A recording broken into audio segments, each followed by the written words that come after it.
الحمد لله نحمده ونستعينه ونستغفره ونعوذ بالله من شرور أنفسنا ومن سيئات أعمالنا من يهده الله فلا مضل له ومن يضلل فلا هادي له وأشهد أن لا إله إلا الله وحده لا شريك له وأشهد أن محمدا عبده ورسوله صلى الله عليه وعلى آله وأصحابه ومن تبعهم بإحسان إلى يوم الدين أما بعد. So today inshallah ta'ala we'll continue discussing the book At-Tazkirah fil Ulum al-Hadith by Ibn Maqloob rahimahullah.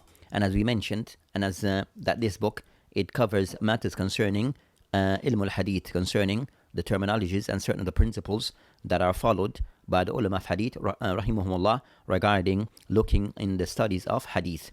So in the last lesson that we had, that we're discussing concerning matters that relate to Hadith al-Mudraj. So Hadith al-Mudraj.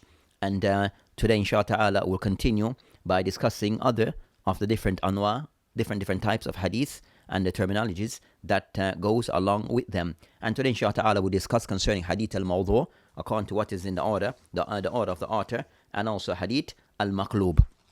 So regarding of these two mustalahat, with the ulama of hadith rahimahullah, that will start with the first being al-Mowduoo'. So the author rahimahullah Ibn Maqloob that he mentioned concerning the definition of hadith al-Mowduoo' by stating هو المختلق المصنوع وقد يلقب بالمردود والمتروك والباطل والمفسد. So the author rahimahullah regarding concerning this this hadith or this know of hadith or what is referred to as hadith, which is hadith al-Mowduoo' or khabar al-Mowduoo'. So he mentioned that as for the definition, as he mentioned here, هو المختلق المصنوع, that which is somewhat been fabricated and something that is made up. So that's concerning. They mentioned قد يلقب, that also it is also referred to as mardud or matruk, and also batil wal mufsad. So he gave it those four other names that are also sometimes used regarding hadith al-Mowduoo'.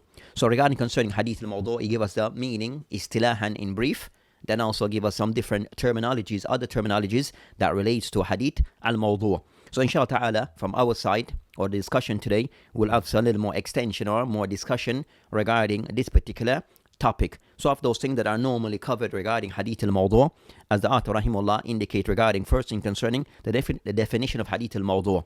So hadith al-Mowduoo', regarding concerning linguistic definition, they mentioned regarding, it has various meaning.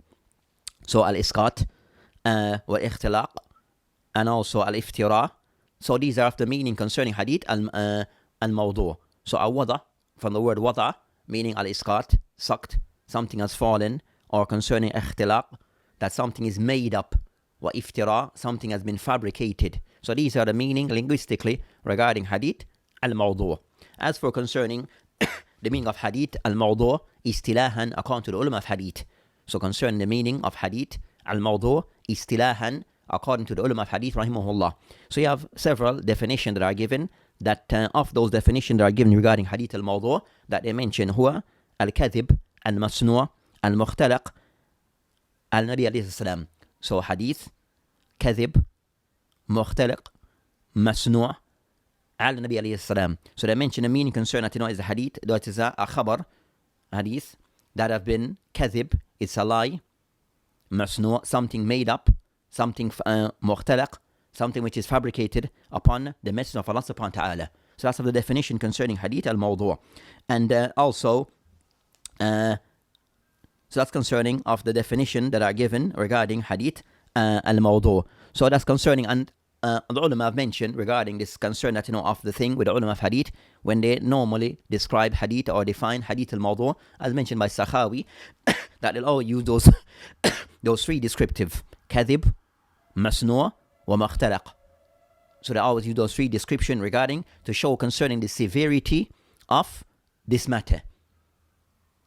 So they'll use the word concerning kadhib, lie, masnu', something made up, mukhtalaq, something have been fabricated upon the Messenger of Allah subhanahu wa ta'ala. And some of the ulama they mentioned regarding concerning that something have been mansuba al-Nabi al-Islam, something has been fabricated and have been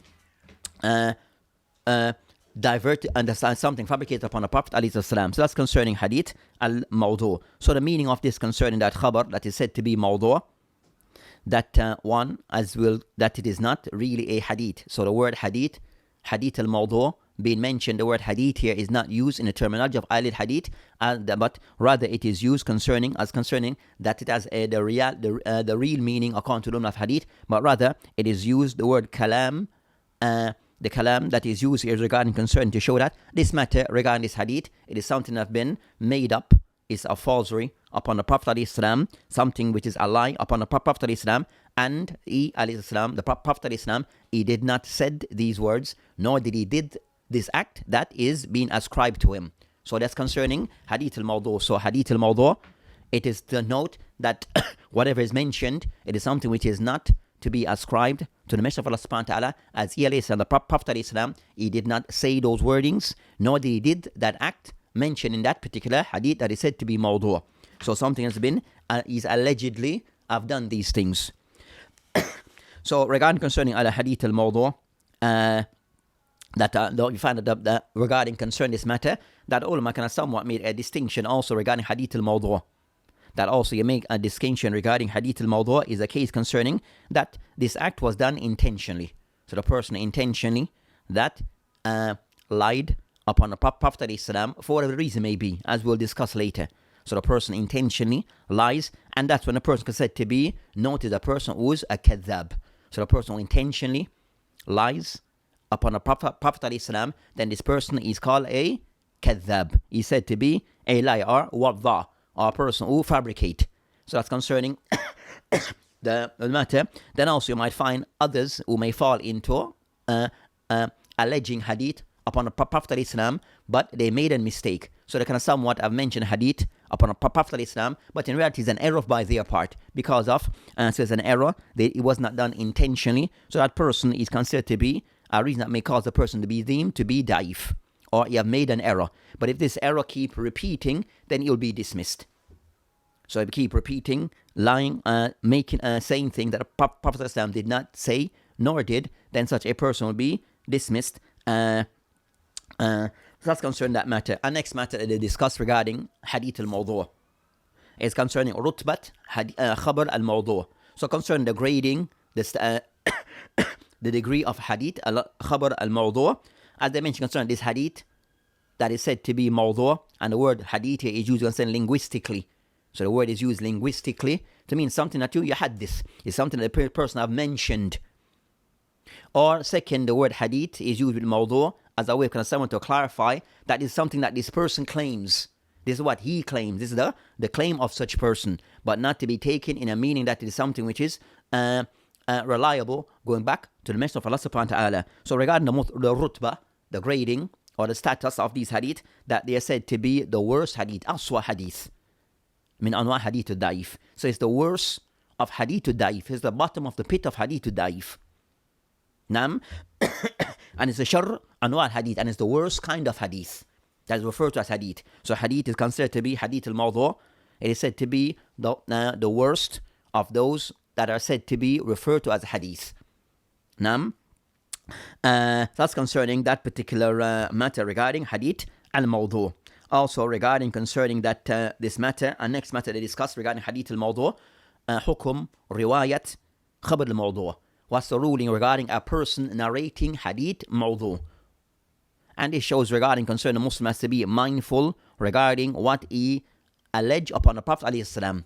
So be mindful regarding the person not saying thing that is complete, is a fabrication upon the Prophet ﷺ. So they mention regarding hukum riwayat khabar al-Mawdu', the ruling pertaining to one who narrates a hadith which is Mawdu'. So they mention that regarding this matter, the ulama that they mentioned, la yajuz, it is something which is not permitted, is not permissible for a person to narrate, to convey, or to mention hadith which is Mawdu', which is fabricated. لمن كان عالما بحالي, and the person is aware of this.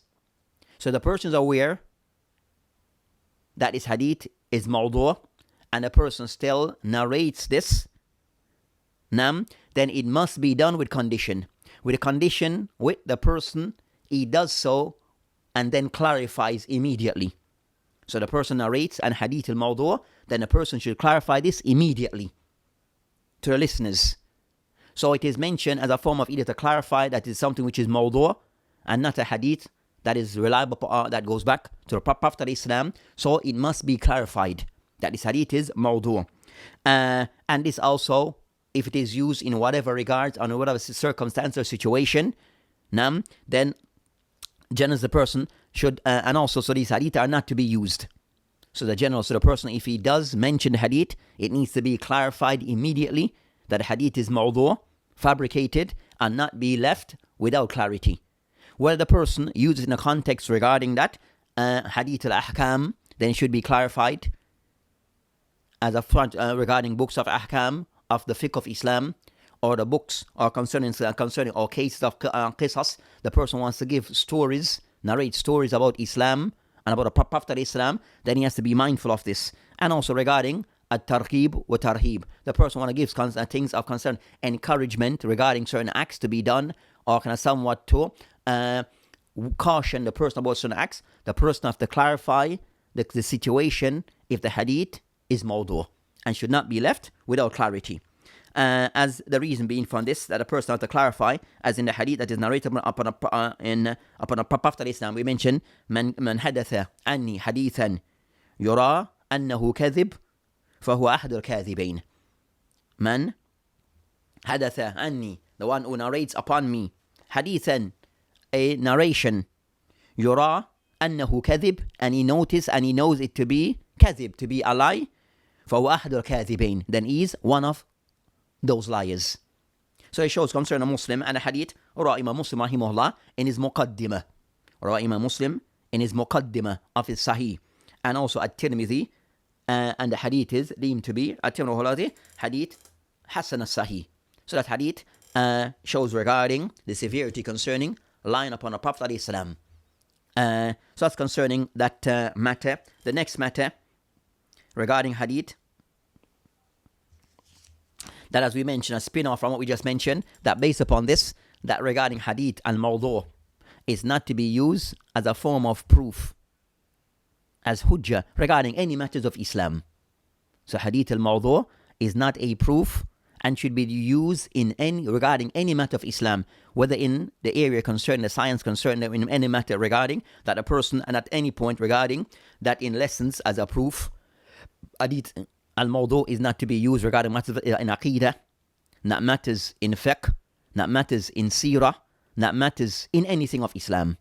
In suluk, wal al-raqa'iq, or fadail al-amal, hadith al-Mowduoo' is not to be used regarding none of those matters. As hadith have nothing to do with that statement, it has nothing to do with the message of Allah subhanahu wa ta'ala. So it is, Islam is free from those narrations. Then the next matter regarding asbab al-wad. What are some of the reasons why people fabricate hadith? So and you have many reasons why people fabricate hadith. And the ulama who in books that goes in more in detail, because our discussion is mukhtasar, we just mention the general areas regarding where it occurs or reason behind this. But in some of the books of the ulama, they'll give also examples of this. They'll give examples of these cases to show it is not something that is being made up, but actually that's what have occurred by some. And those people who does this act, they're called either kadhab, a liar, or wadda. So the people are known to fabricate, they are referred to as either kadhab, a liar, or second, wadda, and the likes. Some also refer to them as dajjal because of so being very harsh against those who carry out these acts.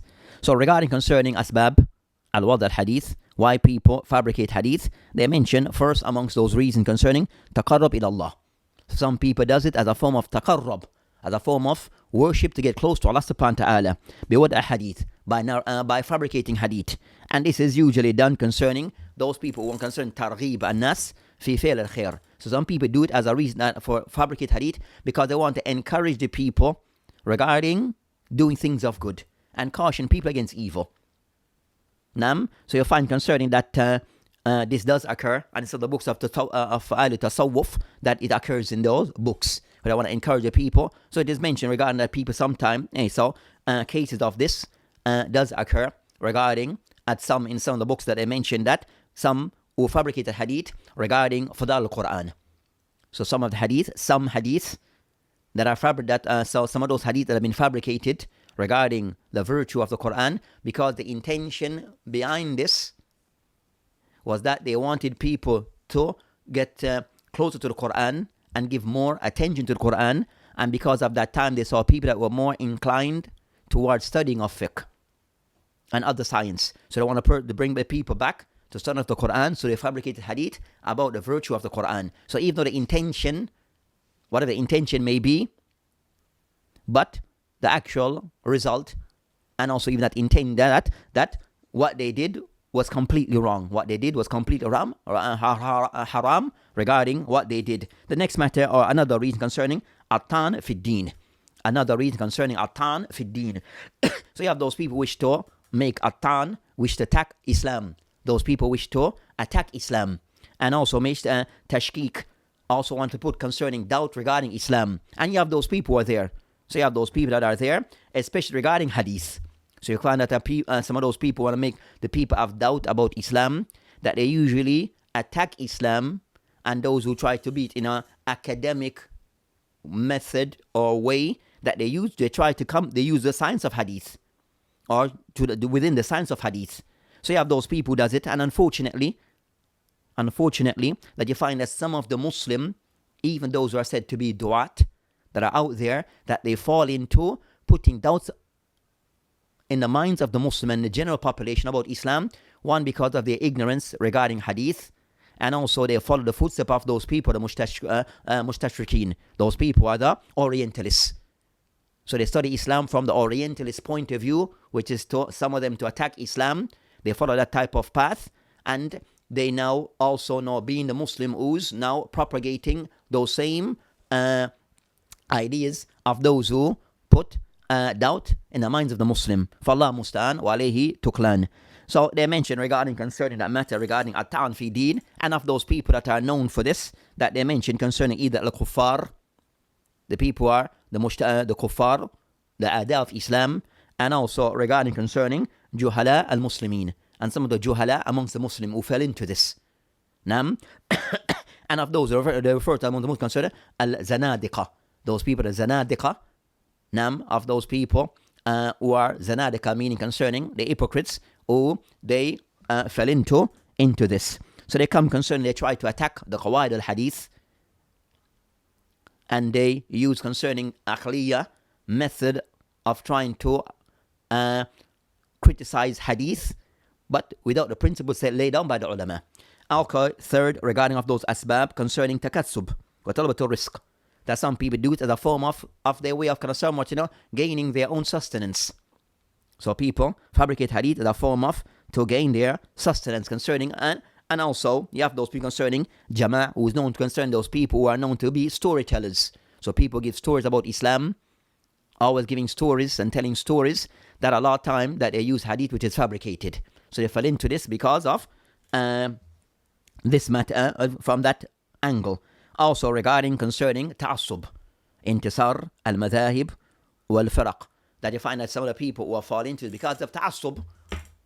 So some people, because of their ta'assub, that they come and they have this kind of somewhat partisanship towards a particular group or party, that they fabricate hadith to mention the excellence of their group, and also hadith to criticize the other group. So you find concern this have occurred regarding concerning that, even regarding atba al-madhahib al-arba, al-madhahib al-fiqhiyya, that some of those people fell into this. So some of those who follow the madhahib al-fiqhiyya, that they will fabricate hadith regarding praising and mentioning the virtue of their sheikh, and also hadith that they use to attack others, that are used against others in so that's concern. So you find concerning those matters also al-ahwa, the people of ahwa who follow their desires, also fabricate hadith so as to use it to their advantage.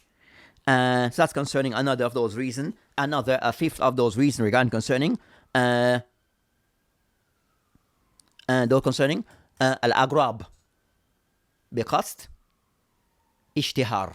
Some people concerning the agrab, where people want to come with things which seems indifferent, seems strange, seems to be new. So they can somewhat discuss concerning certain masail, or they discuss going to matters, and they bring some idea with somewhat strange foreign. But this is just a way kind of someone to bring tension to themselves. And this is also a pattern that you've seen with many today, that they kind of somewhat they use concerning these masail or matters, so they fabricate hadith kind of somewhat to bring attention to themselves. And also they'll use concerning, so anything that is somewhat that was seen that will bring attention, they'll take this path. So that's concerning of those reasons, so be mindful of those people who fall into this. And also regarding concerning ghalabat al-jahl, another of those reasons concerning ghalabat al-jahl, that's some of those people who they present themselves as du'at or khutaba or da'i or whatever they refer to themselves as. But those people, they're ignorant about Islam in reality. They are ignorant about Islam in reality, but they present themselves as if they are people of some credibility. And sometimes the Muslim to be mindful regarding of this matter, that we find that the people present themselves because that they may have a doctorate diploma from a university, which is in most cases a Western university. And because of this, they believe they may now qualify, automatically become a Muslim scholar. Fallah musta'an. So you have those people who go around because they have a doctorate in whatever science, even sometimes in Islamic science, but not in the depth as to what one will find in the Muslim land. But they have acquired a PhD thesis that they have put forward, that they have written regarding something relating to Islam. So that person, after acquiring that degree, that person believes that they are a specialist in all of Islamic science. They become a specialist in hadith.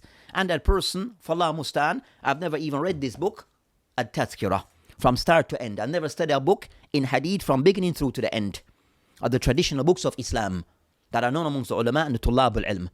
But now they have become specialists in the field of Islam because they get information from here and there, and most of what they quote is from people who are the mustashrikeen. So let's be mindful regarding that matter. So you find that they come with ideas that are strange, and also that you have a khalt, that can somewhat things are somewhat mixed up regarding ilm al-hadith and the science of Islam. Also, so that's concerned that matter regarding asbab al-wad al-hadith. The next matter we'll discuss regarding this discussion regarding concerning hukum wad al-hadith. So concerning the hukum regarding concerning the intifaq al-ulama, and this is something which is haram. So fabricating hadith is something which is haram in Islam, and it's considered to be the ulama. It's a major sin. It's considered to be a major sin, to the extent that some of the ulama that they all concern the person who fabricates hadith is a kafir, as mentioned by Juhayni, Abu Juhayni. So that to the extent, so it shows the seriousness of this matter, that the Muslim to be very mindful and careful regarding mentioning something about the proper of Islam that has nothing to do with him. And that's so also the next in discussion regarding al-musannifat. Some of the more ashhur كتب أو مصنفات في علم حديث الموضوع. So hadith al-mawdu', that ulama rahimahullah, that also pay attention to this matter, and you have books specifically on this topic. So there's books specifically relating to hadith al-mawdu', by way of concerning identify the narrators, al-wada', so people are the ones who fabricate, the fabricators, and also regarding book that they all find, search hadith that are said to be that are mawdu', and they'll put it in a book, write a book on this particular topic. So of those who have authored book regarding concerning hadith al-mawdu' are many.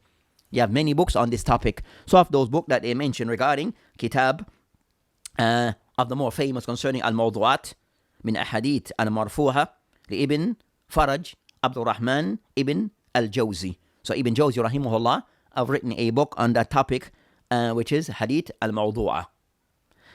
Also of those concerning of written concerning of the ulama that we have Manar al-Manif fi Tashih wad-Da'if li Ibn Qayyim al-Jawzi rahimahullah. So a small thesis on that particular topic that's written by Ibn Qayyim rahimahullah on this topic concerning hadith al-mawdu'.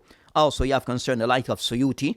I've written Ali al-Masnu'a fi Ahadith al-Mawdu'a لجلال الدين السيوطي رحمه الله. And also of those who are written also on this topic, also Ash-Shawkani rahimahullah, Imam Ash-Shawkani rahimahullah, who is Muhammad ibn Ali al-Shawkani rahimahullah, where he wrote a book, Fawahid al-Majmu'a fi Ahadith al-Mawdu'a. Fawahid al-Majmu'a fi Ahadith al-Mawdu'a by Shawkani rahimahullah, with some of the taliq of Sheikh Abdul Rahman al-Muallimi rahimahullah jami'an, and others who have written concerning this particular topic. So you have books, and you find that Sheikh Albani of contemporaries, that of those concerning Sheikh Albani rahim, concerning as-silsila as-sahih, silsila ad-da'ifa al-mawdu'a. So Sheikh Albani rahimullah have written that book that comes in many volumes, that he collects hadith that concern hadith that is considered to be da'if, and also hadith which is mawdu'a. So you have those kind of books that are there. So that's concerning books that are there in discussing concerning hadith that are mawdu'. Then we have also others who have written regarding the topic, regarding the rule concerning matter, the masahil that relates to hadith al-mawdu'. So those kind of somewhat, enough those who have written extensively on this and considered to be of the most in-depth study and on concerning hadith al-mawdu'. It's concerning the book that is written by a Sheikh, a doctor, who's one of the Umar ibn Hassan al-Falata. So one of the Imam, or one of the Imma, or one of the Mudarris, one of those who teach in the Prophet Islam Masjid in Medina, that teach concerning in the Prophet Masjid, that he wrote a book that is called Al-Wad fil Hadith. Al-Wad fil Hadith. So fabrication in Hadith, and that book that he wrote was his thesis, university thesis, and that book, it is in 3 volumes, and I think been reprinted again, and that book is considered to be awsa wa afdal, the best of those writing that we have in today regarding that topic so far. So the best of those on detail study on this topic that captures this topic in full is this book, Al-Wad fil Hadith, by Sheikh Umar ibn Hassan al-Falata, one of the Mashaykh of Medina.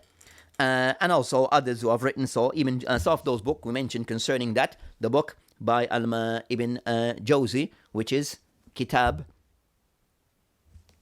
al-Mawduha fi Ahadith al-Marfuha, that also you have a muqaddimah of this book that discusses some of the masail that relates to hadith al-mawdu'a. So also a very beneficial book on that topic. And they mentioned that Ibn Qayyim Ibn Jawzi in this book that we just that he was somewhat mutasahil at times regarding his ruling on some hadith that he considered to be mawdu'. So as the book is one of the, also regarding one of the large collection of hadith al-mawdu', but as for the author Ibn Jawzi, that at times was mutasahil, sometimes may rule a hadith to be mawdu', but the matter needs to be looked at, to be revisited. So that's concerning that matter and that topic, and others who have written on this topic. And as the author rahimahullah he mentioned, that for hadith al-mawdu', they have other names. So other names that refer to concerning hadith al-batil, as he mentioned, hadith that also they mentioned hadith al-masnu', hadith, so you have others named hadith al-Maqloob. So they are referred to as also other names that are referred to regarding hadith al-Mawdu'. But the important thing is that hadith al-Mawdu' in reality is not a hadith that have anything to do with the Prophet ﷺ, but something that have been fabricated and made up and claimed to be from Imam ﷺ, but the reality is that's not the case. So that's concerning hadith al-Mawdu'. And today inshallah we'll go to the next topic, which is hadith, which is Maqloob, hadith al-Maqloob, according to what the author here rahimahullah he mentions. So hadith al-Maqloob that the author rahimahullah Ibn Waqin rahimahullah mentioned, huwa isnad al-hadith, huwa isnad al-hadith ila ghayri rawihi. So that's concerning hadith that you refer to as Maqloob, huwa isnad al-hadith. So the person can somewhat connect the hadith ila ghayri rawihi, to other than its narrator, as the author rahimahullah he defined hadith al-Maqloob. So hadith al-Maqloob is of those hadith, of those terminologies that are used in hadith, in ilm al-hadith. So as for what he mentioned regarding hadith al-Maqloob, kind of somebody mentioned that isnad al-hadith is kind of somewhat placing the hadith upon ghayr rawihi, other than its narrator. So I'm concerned that that's a general meaning of hadith al-Maqloob, a general overall meaning of hadith al-Maqloob, and we'll give a more clearer definition concerning hadith al-Maqloob. So the ulama rahimahullah regarding hadith al-Maqloob, that they mention, or they mention concerning hadith, concerning that linguistically, the word maqloob from qalaba, that concerning that tahweel a-shay, and wajhi as-sahih. So it can somewhat said no, turning something from its proper, from one way to another way. So concerns that's a general meaning, which is as they mentioned concerning this, turning something over. As they mentioned also concerning qalaba shay, ja'alahu alahu asfalu. So making something which is turn something over. So al-maqloob is to turn something over from one side to the other. So that's concerning the linguistic meaning. As for the meaning istilahan in the ulama al-hadith, and as we'll mention also, kind of somewhat to reiterate this point regarding concerning mustalahat, you always go back to the people of that field. So hadith terminologies, you go back to the ulama of hadith and their books. And we have a large collections of books on this topic from the ulama of hadith of Islam. Nam. So they mention regarding concerning hadith al-maqloob, that they mention of the definition they're given. You have several definitions that are given. Of those definitions that I mentioned, huwa al-hadith alladhi ubdil fihi laf bilafdin akhar fil matan al-hadith. So they mention that hadith al-maqloob huwa al-hadith alladhi ubdila. So hadith where it have been changed fihi lafdin bil akhar, that a change have occurred regarding one word for another, have been replaced in the matan of the hadith, in the text of the hadith, أو اسم باسم آخر, or في سند, or a name have been changed from one name to another in the isnad, بتقديم أو تأخير, by a person being moved forward, or a name being put back, or other than this. So that's concerning a general meaning concerning hadith al-maqloob, which is so a more simplified definition that have been given by some ulama. They mention hadith al-maqloob ibdal fi sanadi أو متني شيء بآخر خطأ أو أمدا. So a more simplified definition of hadith al-maqloob can be said ibdal fi sanad أو متن, that a change or replacement in the sanad or matan, or in the text, بشيء آخر, with something else, خطأ أو أمدا, where it is done unintentionally, out of error, or done intentionally. So this is hadith al-maqloob, which is ibdal, the change, replacing something in the isnad with something else, or in the matan, whether this was done intentionally or unintentionally. So that's concerning hadith al-maqloob. So it's a replacement, something being exchanged for something being replaced with something else. So that's concerning hadith al-maqloob.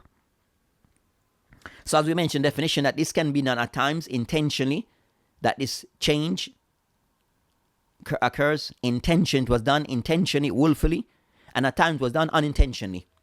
And we'll discuss concerning those situation. So unintentionally, or a khata, not of error, where a person make a genuine error.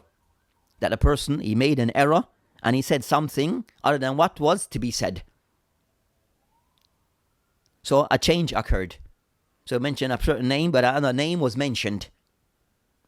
Or it was done intentionally, and we mentioned it, as a form of, imtihan, where it was, the change was done intentionally so as to test another. And I will mention situation like those.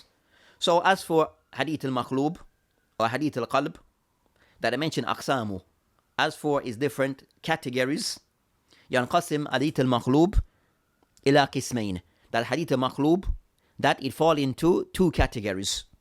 Maqloob fi sanad, when maqloob occur in the sanad, in the chain, wa maqloob fil matan, and maqloob that occurs in the matan. So those are the two areas that it occurs, either in the sanad, or it occurs in the matan, in the chain, or in the text of the hadith. As for the case concerning al-awwal, which is maqloob fil sanad, then also it comes into different surah. So it have different ways in which it may occur in the sanad. So it comes different ways in the sanad. So in the sanad, where they mention concerning of those ways that I mentioned, ibdal al-rawi biwarin akhar, where you change one person for another. Change of one person for another. مثله في نفس الطبقات. So both of them are the same tabaqa. Both of them are contemporaries. So you change one person or a contemporary of another.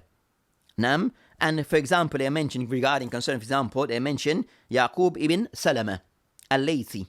Yaqub ibn Salama al-Laythi. Where he was, some of them changed and they replaced him with Yaqub ibn Abi Salama.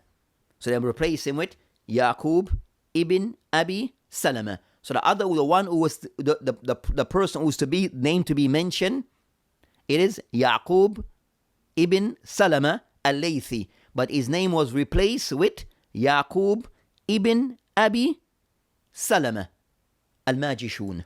So it's a different person. But they seem to be the names seem to be close, similar names. So the person, and so that's concerning by way of replacing one name with another. But those names seem similar or sometimes not similar. A second way that can occur concerning that. One person, يقدم الراوي على راوي. One person name is, you change the name around. With his father's, so you put, regarding his name is somewhat been changed around.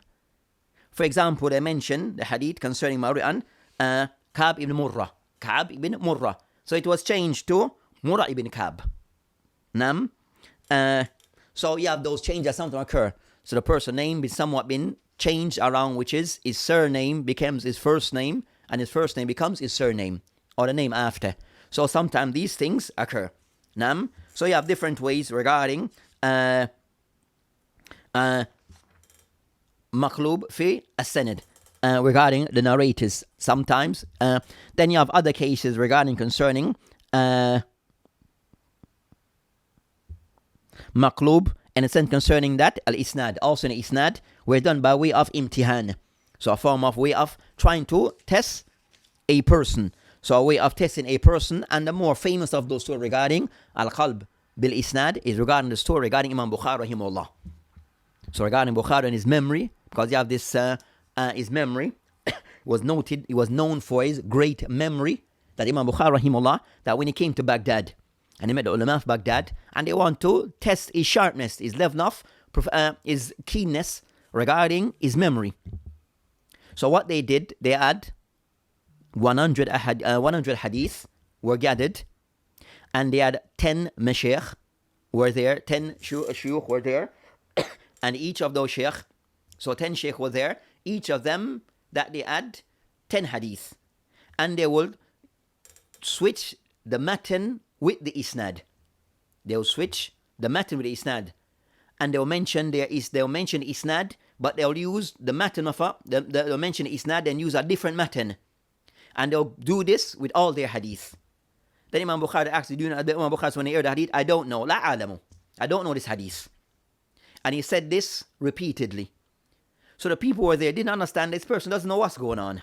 But as for those people, they know this person, he was very precise regarding his memory, and also a vast knowledge of hadith, where he know what they were saying, that hadith did not match that matan. So that was done in a form of imtihan. So the ulama does a form of imtihan in testing the personal level of his memory. Do you actually know this hadith to be with this isnad? So they kind of mix things up around to test the memory of Bukhari, and Bukhari rahimahullah, he knew what was going on. He understood what was taking place, and he told them, I don't know these hadiths. And then, so for them to say, Fahma ar-rajul. They said, then mention, this man, he understand. So those people, the shuyukh who were there, they said, this man, he actually understands. So it shows regarding the praise for Imam Bukhari rahimahullah, where some people, so that's concerning that al-qalb al-asanid by way of imtihan. So that is done in that fashion. All of I mentioned can be done, but also the correcting is to be done later. So whatever error, so when the clarity is to come also later, so people are not left not understanding what have taken place. The next matter regarding al-qalb that I mentioned concerning al-qism al-thani, which is qalb fi al-matan, regarding qalb fi al-matan, where regarding concern that, hadith, that there's a mix-up that takes place in the actual wording of the hadith.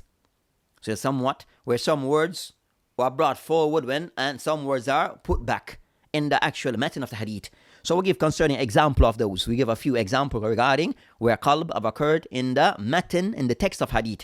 So the hadith of Abdullah ibn Umar radiallahu anhuma, قال hadith al-marfu', meaning hadith, go back to the hadith mentioned, inna bilalan yu'adhin bil-layl فكلوا واشربوا حتى يؤذن ابن مكتوم.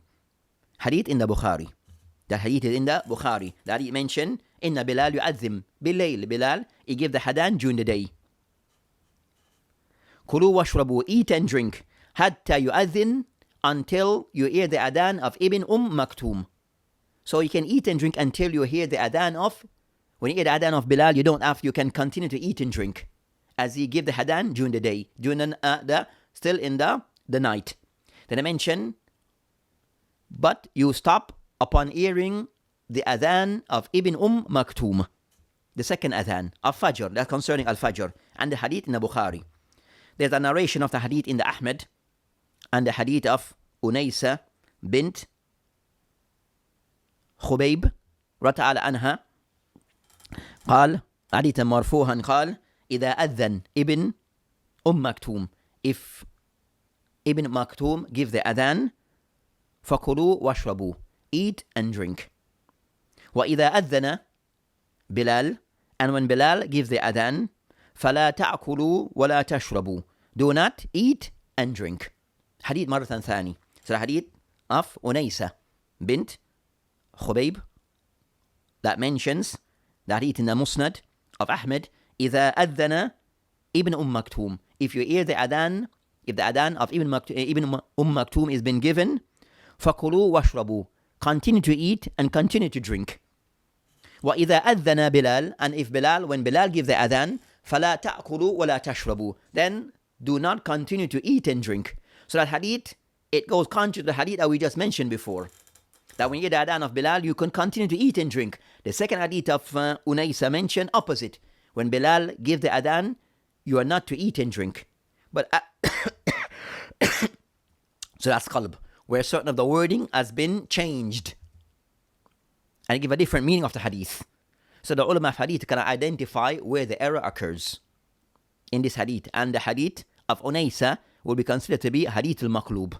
Hadith Maqloob, because waqa, error by way of the narrator. One of the narrator have made an error in how he narrates the hadith. So you have other hadith regarding those matters, regarding so let's mention those other one, another famous hadith, but we won't mention. So the next matter concerning hukum hadith al-Maqloob. The hukum of hadith al-Maqloob, that they mention that is a form of hadith considered to be mardood. Hadith that is said to be maqloob, a hadith which is mardood, hadith which is da'if, based upon that one of the narrators didn't memorize, was precise in how he narrates the hadith. So he wasn't precise regarding his narration of the hadith. So there's an error that occurs. So and that's one of the conditions for hadith to be sahih, that a person also has to be precise regarding his narration of the hadith. The next thing regarding, so that's concerning in brief regarding of those books that have been written on this topic, that they mention regarding that of those books that have been written on this topic concerning Rafi' irtiyab fi Maqloob min asma wal alqab li al-Khatib al-Baghdadi. So Khatib al-Baghdadi rahimak, Rafi' al-irtiyab fi Maqloob min asma wal alqab li Khatib al-Baghdadi rahimahullah. But that hadith is more so regarding in names, concerning regarding names of narrators. And then you have Ibn Hajar rahimahullah. Then also you have a book concerning Jala al-Qulub fi Marifat al-Maqloob, which is generally concerning related to the work of Khatib al-Baghdadi. And also you find in contemporary time that this particular book called Hadith al-Maqloob. So this book concerning Hadith al-Maqloob, Sanadan wa Matna, which is again concerning Sheikh Sa'id ibn Abdul Qadir, that have written this particular book on this particular topic. And with this, inshallah ta'ala, for today, we'll end this discussion. Wa billahi ta'ala tawfiq, wa hadhihi as-sabil. Assalamu alaikum wa rahmatullahi wa barakatuh.